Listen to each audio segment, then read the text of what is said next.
പുത്രന്റെയും പരിശുദ്ധാത്മാവിൻ്റെയും നാമത്തിൽ ആമേൻ. എൻ്റെ പ്രിയപ്പെട്ടവരെ, ഇന്ന് ഫെബ്രുവരി 3 തിങ്കളാഴ്ച.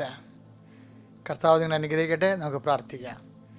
ഏറ്റു പ്രാർത്ഥിക്കാം. അമ്മേ, പരിശുദ്ധ അമ്മേ, അമ്മേ, പരിശുദ്ധ അമ്മേ, ദൈവമാതാവേ, അന്ന് അങ്ങ് കൃപാസനത്തിൽ പ്രത്യക്ഷപ്പെട്ട് വരാൻ പോകുന്ന മഹാദുരന്തത്തിൽ നിന്ന് രക്ഷപ്പെടാനും എല്ലാവർക്കും വേണ്ടി പ്രാർത്ഥിക്കുവാനും ആവശ്യപ്പെട്ടിട്ട് 20 വർഷം കഴിഞ്ഞ ഈ വേളയിൽ കൃപാസനത്തിലൂടെ ഞങ്ങൾക്കും ഈ ദേശത്തിനും അങ്ങ് മാധ്യസ്ഥം തേടി തന്ന എല്ലാ അനുഗ്രഹങ്ങൾക്കും കൃപകൾക്കും ഞങ്ങളിപ്പോൾ നന്ദി പറയുന്നു. അമ്മേ, പരിശുദ്ധ അമ്മേ, ജപമാല മാതാവേ, സകല പ്രാർത്ഥനയോട് ചേർത്ത് ഞങ്ങളിപ്പോൾ പ്രാർത്ഥിക്കുന്ന ഈ കുടുംബത്തിന്റെ പ്രത്യേക നിയോഗം പരമക്കളെ.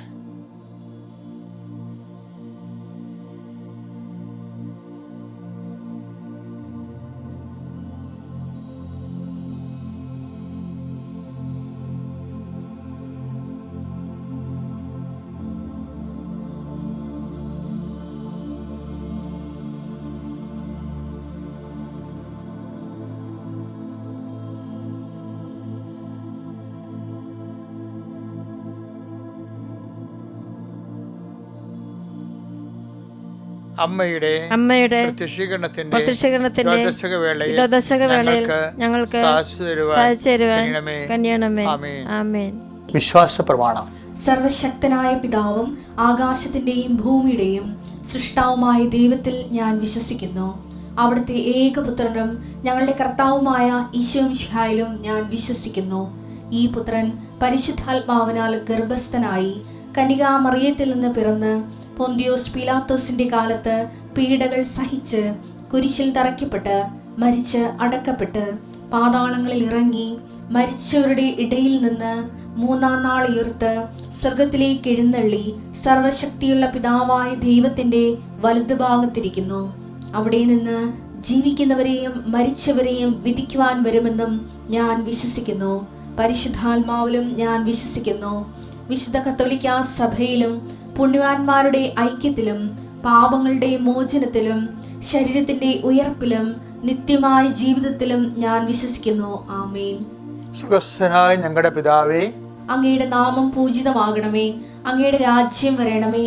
അങ്ങയുടെ തിരുമനസ് സ്വർഗത്തിലെ പോലെ ഭൂമിയിലും ആകണമേ. അന്നു വേണ്ടുന്ന ആഹാരം ഇന്ന് ഞങ്ങൾക്ക് തരണമേ. ഞങ്ങളോട് തെറ്റ് ചെയ്യുന്നവരോട് ഞങ്ങൾ ക്ഷമിക്കുന്നത് പോലെ ഞങ്ങളുടെ തെറ്റുകൾ ഞങ്ങളോടും ക്ഷമിക്കണമേ. ഞങ്ങളെ പ്രലോഭനത്തിൽ ഉൾപ്പെടുത്തരുതേ, തിന്മയിൽ ഞങ്ങൾ രക്ഷിക്കണമേ. ആമേൻ. നന്മ നിറഞ്ഞ മറിയമേ, സ്വസ്തി. കർത്താവ് അങ്ങയുടെ കൂടെ സ്ത്രീകളിൽ അങ്ങ് അനുഗ്രഹിക്കപ്പെട്ടവളാകുന്നു. അങ്ങയുടെ ഉദരത്തിൻ ഫലമായി ഈശോ അനുഗ്രഹിക്കപ്പെട്ടവനാകുന്നു. പരിശുദ്ധ മറിയമേ, തമ്പുരാന്റെ അമ്മേ, പാപികളായ ഞങ്ങൾക്ക് വേണ്ടി ഇപ്പോഴും ഞങ്ങളുടെ മരണസമയത്തും തമ്പുരാനോട് അപേക്ഷിക്കണമേ. ആമേൻ. കർത്താവേ, നിന്റെ ഉന്നതമായ നാമത്തിന് സ്വസ്ഥം ചെയ്യുന്നു. ഈ പ്രഭാതത്തിലെ നിന്നെ നാഥനും രക്ഷകനുമായി ഏറ്റുപറഞ്ഞുകൊണ്ട് കൈകുപ്പി ശിരസ് നമിച്ച് നിൽക്കുന്ന ഓരോ മകൻ്റെ മേലും മകളുടെ മേലും അങ്ങയുടെ ആണിപ്പെടുതാടുന്ന വലതുകരത്താൽ ആശീർവദിക്കണം പ്രാർത്ഥിക്കുന്നു. അടിപ്പിണർ പോലെ വൈദാക്കാലം പോലെ ദൈവികമായ ശക്തി നിന്റെ ഹൃദയത്തിലേക്ക് ഉച്ചമുള്ളംകാല് വരെ ഇറങ്ങട്ടെ. എല്ലാ കോശങ്ങളും പേശികളും രക്തഞരമ്പുകളിലും ശരീരകോശങ്ങളും കർത്താവിൻ്റെ രക്തം നിറയട്ടെ. മാരക രോഗങ്ങൾ, തീരാവ്യാധികൾ, ജീവിത ദുരിതങ്ങളെ യേശു ക്രിസ്തു നാമത്തിൽ മാറിപ്പോകട്ടെ. നീ ഇന്ന് എവിടെയെല്ലാം സഞ്ചരിക്കുന്നുവോ, ആരോടെല്ലാം സംസാരിക്കുന്നുവോ, എന്തെല്ലാം കാര്യങ്ങൾ ചെയ്യുന്നുവോ, ഏതെല്ലാം ചർച്ചകളിലും സമ്മേളനം പങ്കെടുക്കുന്നുവോ, എന്തെല്ലാം തീരുമാനങ്ങൾ എത്തിച്ചേരുന്നുവോ, ആ തീരുമാനങ്ങളെല്ലാം കർത്താവിൻ്റെ പരിശുദ്ധാത്മാ നയിക്കപ്പെടുകയും കർത്താവിൻ്റെ വിശുദ്ധ രക്തത്താൽ സീൽ ചെയ്യപ്പെടുകയും ചെയ്യട്ടെ. അത് നടത്തിക്കാനുള്ള എടുത്ത തീരുമാനത്തിൽ നടത്തിക്കാനുള്ള ഇച്ഛാശക്തിയാൽ കർത്താവ് പരിശുദ്ധാത്മ നൽകിക്കൊണ്ട് നിന്നെ ബലപ്പെടുത്തട്ടെ. എൻ്റെ കർത്താവിൻ്റെ ഉന്നതമായ നാമത്തിൽ സഭയുടെ അധികാരത്തിൽ കുരിശിൻ്റെ അടയാളത്തിൽ ദൈവശക്തിയാൽ നിൻ്റെ യാത്രകൾ, നിൻ്റെ സംരംഭങ്ങൾ, നിൻ്റെ വിനിമയങ്ങൾ, നിൻ്റെ വ്യാപാരങ്ങൾ, നിൻ്റെ ഇടപഴകുകളെല്ലാം കർത്താവ് ആശീർവദിക്കുകയും അനുഗ്രഹിക്കുകയും ചെയ്യട്ടെ. നീ ഇന്ന് അനുഭവിക്കുന്ന എന്തെങ്കിലും പ്രത്യേക പ്രതിസന്ധിയോ പ്രയാസമോ നിലനിൽക്കുന്നുണ്ടെങ്കിൽ അതിന് എതിരാളിയായി നിൽക്കുന്ന വ്യക്തികളുടെ മേൽ കർത്താവിൻ്റെ വിശുദ്ധരത്ത് നൽകപ്പെട്ടിട്ട് അവന് അവൾക്ക് മനസ്സാന്തരം ഉണ്ടാവുകയും നിനക്ക് അനുകൂലമായ തീരുമാനം എടുക്കാൻ വേണ്ടി ദൈവം നിന്നെ സഹായിക്കുകയും ചെയ്യട്ടെ. എല്ലാ വിശുദ്ധന്മാരും മാലാഖമാരും രക്തസാക്ഷികൾ ഈ കാലങ്ങളിലൂടെ കൃപാസ് നടന്നിട്ടുള്ള 10,000-കണക്കിന് ആരാധനയുടെ ശക്തിയാൽ യേശു ക്രിസ്തു നാമത്തിൽ സ്നാനം ചെയ്യപ്പെടട്ടെ. In Lord Jesus Christ, pour out His Spirit, touch the fire fingers, soak with the precious blood, Lord, infuse His Spirit, infuse His Spirit of power and grace. എൻ്റെ കർത്താവിൻ്റെ ഉന്നതമായ നാമത്തിൽ സഭയുടെ അധികാരത്തിൽ കുരിശിൻ്റെ അടയാള ദൈവശക്തിയാൽ നീ ഇന്നത്തെ ദിവസം ആശീർവദിക്കപ്പെടട്ടെ. Okay, thank you. നമുക്കിന്ന് ഫെബ്രുവരി 3 തിങ്കളാഴ്ച നടപടി പുസ്തകം 14:26 വായിക്കാം. അവിടെ നിന്ന് അന്ത്യോക്യയിലേക്ക് കപ്പൽ കയറി. അവിടെ അപ്പോസ്തലന്മാരുടെ കപ്പൽ യാത്രയെ കുറിച്ച് പറഞ്ഞാണ്. അവിടെ ലൂക്കാസ് സുവിശേഷത്തിന്റെ വിവരണമാണ്. പൗലോസിന്റെ കപ്പൽ യാത്രയാണ്. അവിടെ നിന്ന് അന്ത്യോക്യയിൽ ഞങ്ങൾ കപ്പൽ കയറി. തങ്ങൾ നിർവഹിച്ച ദൗത്യത്തിന് ആവശ്യമായിരുന്ന ദൈവകൃപയ്ക്ക് അവർ ഫലമേൽപ്പിക്കപ്പെട്ടത് അവിടെ വെച്ചാണല്ലോ. അതായത് നമുക്കറിയാമല്ലോ, നമുക്ക് പ്രാർത്ഥനയ്ക്ക് നമുക്ക് വേണ്ടത് വിശ്വാസമാണ്. പ്രാർത്ഥന മൂലം നമുക്ക് കിട്ടുന്നത് അനുഗ്രഹമാണ്.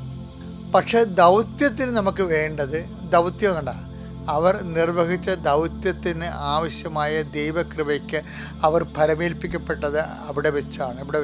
അന്ത്യോക്യയിൽ കൃപയുടെ അപ്പോസ്തലന്മാർക്ക് കൃപ കിട്ടിയ സ്ഥലമാണ്. എന്താണ്? തങ്ങൾ നിർവഹിക്കാൻ പോകുന്ന പ്രവർത്തനത്തിന്, ദൗത്യത്തിന് എന്ന് വെച്ചാൽ മിഷൻ എന്ന് പറഞ്ഞാൽ എന്താ? പ്രേക്ഷിത പ്രവർത്തനമാണ്. കർത്താവിനെ അറിയാത്തവരെ അറിയിക്കുക, അറിഞ്ഞവരെ ആഴപ്പെടുത്തുകയാണ്. അതിന് വേണ്ടത് അനുഗ്രഹമല്ല. അനുഗ്രഹം ഫിസിക്കൽ ഫേവേഴ്സാണ്, ഭൗതിക ആനുകൂല്യങ്ങളാണ്. അത് ഡെഡ് ആൻഡ് ഗോയാണ്, യൂസ് ആൻഡ് ത്രോയാണ്. പക്ഷെ അതേസമയം തന്നെ കൃപയെന്ന് പറയുന്നത് എന്തിനാണ്? ദൈവത്തിൻ്റെ തനത് ശക്തിക്കാണ് കൃപയെന്ന് പറയുന്നത്. കൃപ നിറയുമ്പോൾ കർത്താവിനെ കൈമാറാൻ തോന്നും. കണ്ടുമുട്ടുന്ന വ്യക്തികളിലേക്ക് വിശ്വാസം കൈമാറാൻ തോന്നും. അതായത് കണ്ടുമുട്ടുന്ന വ്യക്തികളിലേക്ക് വിശ്വാസം കൈമാറണം. കാര്യം നീ ഏറ്റെടുത്തിരിക്കുന്ന, പലപ്പോഴും തോന്നാറുണ്ട്, ഈ പ്രത്യേക ശുശ്രൂഷയ്ക്ക് കർത്താവ് നിശ്ചയിച്ചതിന് ശേഷമാണ് ഞാൻ യേശുവിനെക്കുറിച്ച് കൂടുതൽ ആൾക്കാരോട് സംസാരിക്കുന്നത്. കാര്യം പലരെയും നമുക്ക് ഉടമ്പടി എടുക്കുമ്പോൾ സാക്ഷ്യം പറയുമ്പോൾ അവർ പറഞ്ഞതെന്താ വെച്ചാൽ, എൻ്റെ അടുത്ത് വന്ന ആളിനോട് ഞാൻ എൻ്റെ അനുഭവങ്ങൾ പറഞ്ഞു, എന്നിട്ട് അവരോട് കർത്താവിനെക്കുറിച്ച് ഞാൻ സംസാരിച്ചു, ഉടമ്പടിയെക്കുറിച്ച് പറഞ്ഞു, കൃപാസനത്തെക്കുറിച്ച് പറഞ്ഞു, മാതാവിനെക്കുറിച്ച് പറഞ്ഞു. എൻ്റെ അടുത്ത് പ്രയാസം പറഞ്ഞവരുടെ എല്ലാം ഞാൻ കൃപാസന അമ്മയെക്കുറിച്ചാണ് പറഞ്ഞത്. അപ്പോൾ എൻ്റെ അർത്ഥം എന്താണ്? നിനക്ക് കൃപ കിട്ടിയെന്ന് എൻ്റെ അർത്ഥം. കാരണം ദൗത്യത്തിന്, മിഷന് വേണ്ടത് കൃപയാണ്. ആ പവർ ഓഫ് ഗോഡാണ്. അനുഗ്രഹം എന്ന് പറയുന്നത് ഈ പവറിൻ്റെ ഇഫക്റ്റാണ്. എപ്പോഴും ഞാൻ പറയാറുണ്ട്, കറണ്ടാണ് കൃപയെങ്കിൽ അതിൻ്റെ ശബ്ദം, വെളിച്ചം, കാറ്റ്, ഫാൻ, ലൈറ്റ്, മൈക്ക്, ഇതൊക്കെയാണ് അനുഗ്രഹത്തിൻ്റെ സ്രോതസ്സുകൾ. കറണ്ട് പോകുമ്പോൾ എല്ലാം പോകും. അതാണ് അതിൻ്റെ ഒരു പ്രശ്നം. അതാണ് ഈ തുടക്കക്കാരാണെങ്കിൽ കുറേശ്ശെ സുവിശേഷ വേല ചെയ്ത് പഠിക്കണം. അപ്പോൾ നമുക്ക് പവർ കിട്ടാൻ തുടങ്ങും. ഈ പവർ ഇവാഞ്ചലൈസേഷൻ എന്നൊക്കെ കേട്ടിട്ടില്ല. എന്താ കാര്യം? ഇവാഞ്ചലൈസേഷന് വേണ്ടത് പവറാണ്. മറ്റതൊക്കെ നമ്മൾ പ്രാർത്ഥിക്കുക, പവറിൻ്റെ ജോലി, വീട്, വിവാഹം, വഴി, വീട് എന്നൊക്കെ പറയുന്നത് ഇഫക്റ്റ് ഓഫ് ദി പവറാണ്. അത് വീടൊക്കെ മേടിച്ചാലും ചിലപ്പോൾ കുറച്ച് കഴിയുമ്പോൾ വിൽക്കേണ്ടി വരും. ഇപ്പം കേരളത്തിൽ എങ്ങനെയായാലും 15 കൊല്ലത്തിനുള്ളിൽ ഒരു 50,000 വീട് വിറ്റ് പോകും. ആ വീട്ടിൽ താമസിക്കുന്ന ആൾക്കാരൊക്കെ വേറെ വീട് കാനഡയിലും സ്വിറ്റ്സർലൻഡിലും ഒക്കെ പോയി മേടിച്ചിട്ടുണ്ട്. അതിൻ്റെ കടങ്ങൾ അവർക്കുണ്ട് കിടക്കണം. കാരണം ഇത് വിൽക്കാതെ അവർക്ക് ആ കടം വീട്ടാൻ പറ്റത്തില്ല. കാര്യം മക്കളും കുടുംബം മൊത്തം അവിടെയാണ്. പല ആൾക്കാരും അപ്പനമ്മമാർ കട്ടിലൊഴിയാൻ കാത്തിരിക്കുകയാണ്. ഞാനത് നിഷേധിച്ച് സംസാരിക്കണമല്ല, ജീവിത യാഥാർത്ഥ്യമാണത്. ആരെന്തിനാ നിഷേധിക്കണം? ജീവിത യാഥാർത്ഥ്യമാണ്. ആ ഒരു സ്നേഹബുദ്ധിയാണെങ്കിൽ അവർക്ക് മനസ്സിൽ അവർക്കൊരു കണക്കൂട്ടലുണ്ട്. ഉള്ളവർക്ക് എന്ത് സംഭവിച്ചു കഴിഞ്ഞാൽ ഇത്രയൊക്കെ ഉള്ളു മനുഷ്യരെ, ഇത്രയൊക്കെ ഉള്ളു മക്കളെ വിഷയങ്ങൾ എന്ന് വെച്ചാൽ ഈ ബ്ലെസ്സിങ്സ് എന്ന് പറയുമ്പോൾ എപ്പോഴായാലും അത് വോൺ ഔട്ടായി പോകും.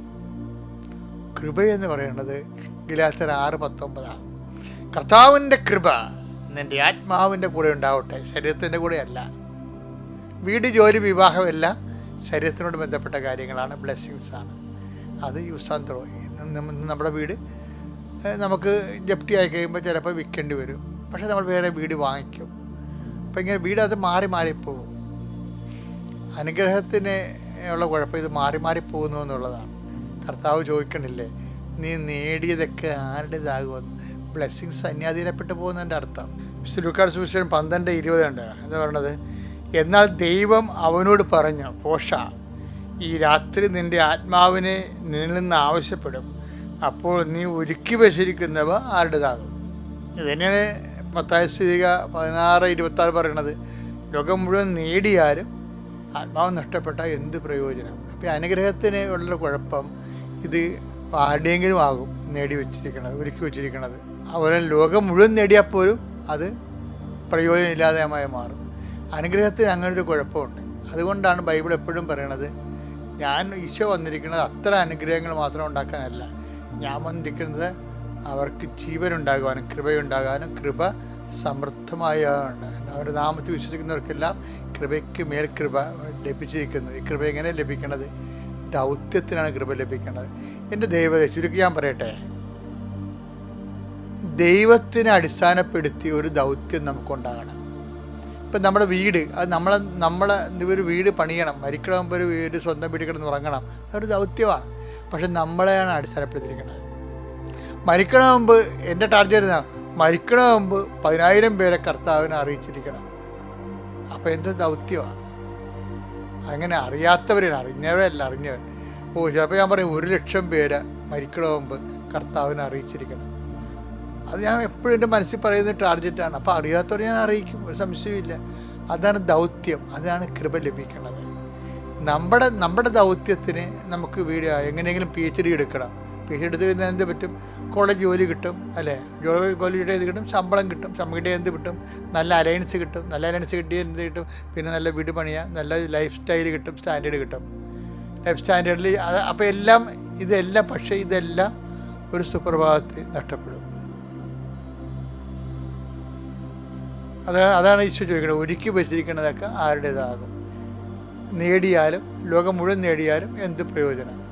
അപ്പോൾ ഇതുപോലെ എന്നിട്ട് എൻ്റെ അർത്ഥം അത് നേടരുതെന്നല്ല എൻ്റെ അർത്ഥം, അതിന് 1-ാം സ്ഥാനം കൊടുക്കരുതെന്നാണ് എൻ്റെ അർത്ഥം. ദൈവത്തിന് 1-ാം സ്ഥാനം കൊടുക്കാൻ പറഞ്ഞതിൻ്റെ കാരണം അതാണ്. അപ്പോഴേ ദൗത്യത്തിനാണ് കൃപ ലഭിക്കുന്നത്. കൃപ എന്ന് പറഞ്ഞാൽ ദൈവത്തിൻ്റെ ശക്തിയാണ്. അപ്പോൾ ദൗത്യം, നിങ്ങൾക്ക് ഒരു ദൗത്യമുണ്ടായിരിക്കട്ടെ. എങ്ങനെ? കർത്താവിനെ അറിയിക്കാനും. അതന്നെ കൃപാസനം പത്രം നമ്മൾ കൊടുക്കുന്നതിൻ്റെ കാര്യം എന്താണ്? അറിയാത്ത അറിയും, അറിഞ്ഞാൽ ആഴപ്പെടും. കാര്യം പ്രസംഗിക്കാൻ അറിയാമെങ്കിൽ പിന്നെ പ്രസംഗിച്ചാൽ മതിയാവും. പറഞ്ഞു കൊടുക്കാൻ അനുഭവ സാക്ഷികൾ, എന്തുകൊണ്ട് സാക്ഷികൾ പറയിപ്പിക്കുന്നത്? അറിയാത്തവരെ അറിയിക്കുക, അറിഞ്ഞവരെ ആഴപ്പെടുത്തുക, എല്ലാം പ്രേക്ഷിത പ്രവർത്തനമാണ് എന്ന് പറഞ്ഞ് എല്ലാവരെയും മതം മാറ്റുക എന്നല്ല അർത്ഥം. കർത്താവിനെ അറിയാത്തവരെ അറിയിക്കുക, അത് നമ്മുടെ കടമയാണ്. ക്രിസ്തു എല്ലാവർക്കും വേണ്ടിയാണ് ദൈവം നൽകിയിരിക്കുന്നത്. ക്രിസ്തുവിൻ്റെ ആനുകൂല്യങ്ങളും അവകാശങ്ങളും എല്ലാവർക്കും അവകാശപ്പെട്ടതാണ്. അപ്പോൾ അവർക്ക് അവകാശമുണ്ട്. ക്രിസ്തുവിനെ അറിയാനുള്ള അവകാശത്തെ നമ്മൾ മാനിക്കണം. അങ്ങനെ അവർക്ക് അറിയാത്തവർക്ക് അറിവ് പറഞ്ഞു കൊടുക്കുമ്പോൾ നമുക്ക് ദൗത്യമായി, അത് കൃപയായി. പക്ഷേ അതേസമയം തന്നെ അവരുടെ ഭൗതികമായ ആവശ്യങ്ങൾ നമ്മൾ നിറവേറ്റുകയും ചെയ്യണം. അതുകൊണ്ടാണ് ഉടമ്പടി ദൈവത്തിനും മനുഷ്യനും പ്രീതികരമായി മാറുന്നതിൻ്റെ കാര്യം അതാണ്. പ്രേസ്തനാണ്. അത്യപൂർവ ദൈവാനുഭവങ്ങൾ ഇനി നിങ്ങൾക്കും സ്വന്തം. ഈ യൂട്യൂബ് ചാനൽ ഇതുവരെ സബ്സ്ക്രൈബ് ചെയ്തിട്ടില്ലെങ്കിൽ ഇപ്പോൾ തന്നെ സബ്സ്ക്രൈബ് ചെയ്യുക. ഈ വീഡിയോ ഇപ്പോൾ തന്നെ നിങ്ങളുടെ സുഹൃത്തുക്കൾക്ക് ഷെയർ ചെയ്തുകൊണ്ട് കർത്താവിൻ്റെ പ്രേക്ഷിതരാകുക.